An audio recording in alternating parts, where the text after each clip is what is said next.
Israel's defense minister, Yoav Gallant, says its troops are in the heart of Gaza City, while an Israeli official has clarified Prime Minister Netanyahu's comments about taking overall security responsibility for Gaza after the war. Israel's Minister for Strategic Affairs, Ron Dermer, says Netanyahu meant Israel would ensure the enclave would remain demilitarised and that Israel would not reoccupy or govern the area.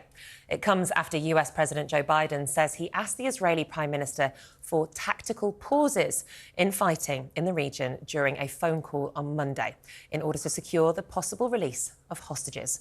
Well, joining us live from Tel Aviv is the foreign editor of Jewish News UK, Jotam Confino. Jotam, thank you for joining us this morning. What's the public reaction been to Benjamin Netanyahu's comments that Israel will retain control of Gaza once the fighting ends? Quite interesting, because there are divided opinions in Israel about what should happen to Gaza the day after Hamas. You have people on the very far right who would like to reoccupy Gaza, to have the military there controlling everything, and to resettle, to simply have Israelis living inside Gaza again. Those are the people belonging to the religious Zionist party, for example. Then you have other people who would agree with Netanyahu that Israel needs to maintain security control, but it has absolutely no need to control 2 million people in Gaza. In fact, it would prefer to have the Palestinian Authority controlling the civilian life in Gaza. And then you have other people who are simply just, they don't know really, because this has come as a surprise, October the 7th. Nobody was thinking about what should happen with Gaza the day after. But I would say it's roughly divided into two groups. So the ones who would like to reoccupy, the ones who would like the Palestinian Authority to take over after Hamas. And Yotam, is that divide just between politicians, or is that generally the public mood as well, that there is this polarised view on this crucial issue? It's a good question. I would say it's actually something that people tend to maybe not prioritize so much right now if you talk to people on the street. The main priority right now is to get the hostages back and to eradicate Hamas. They simply haven't thought too much about what should happen after. If you look at the politicians, opposition leader Yair Lapid, for example, he has said that the Palestinian Authority should govern Gaza. So there are divided opinions among the politicians. I think a lot of them are quite careful with being too vocal about this, because they don't want this to become a huge political issue right now. They just want to eradicate Hamas, and then after, they want to find out what should happen with the Gaza Strip. And Yotam, the Secretary-General of the United Nations warned that Gaza is fast becoming a graveyard for children. What was the response from Israeli civilians to that? Do you think that there will be a measurable response from the government too? First of all, the Israelis are fed up with the United Nations. They see the United Nations as being apologetic almost towards what happened on October 7th. That they are looking at it as a footnote in this whole war. There's no sympathy. All they care about is a ceasefire, which would, in the Israelis' eyes, be a surrender to terrorism. And when Guterres said these things, the Israeli envoy to the UN called for his ouster.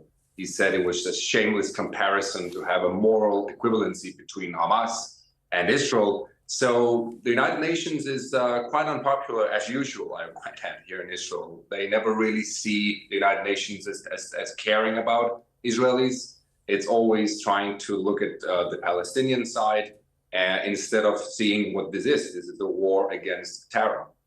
Now, we understand, Yotam, that President Biden has asked for a ceasefire in a phone call with Benjamin Netanyahu. Just have a look at what the president said.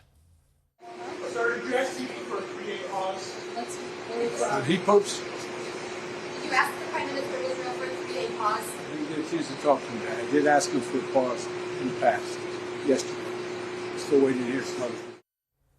Well, it's a pause or a ceasefire. Is there really any tangible difference, Yotam? It's a very good question. I have actually asked myself that many times. What actually is the difference? I guess a temporary ceasefire would be Israelis completely stopping any attacks on any Hamas members inside Gaza, where a humanitarian pause, I guess, could be divided into different zones, which kind of already is what's happening. But it takes two parties to agree to this. Israel might try to impose a humanitarian ceasefire or humanitarian pause, But if Hamas is not agreeing to it and attacking Israel while it's trying to protect civilians or give aid, then this collapses in 2 minutes. This is what we saw earlier this week when Israel was trying to create a safe corridor for Palestinians to evacuate, and Hamas started firing anti-tank missiles at Israel. That's what the army said.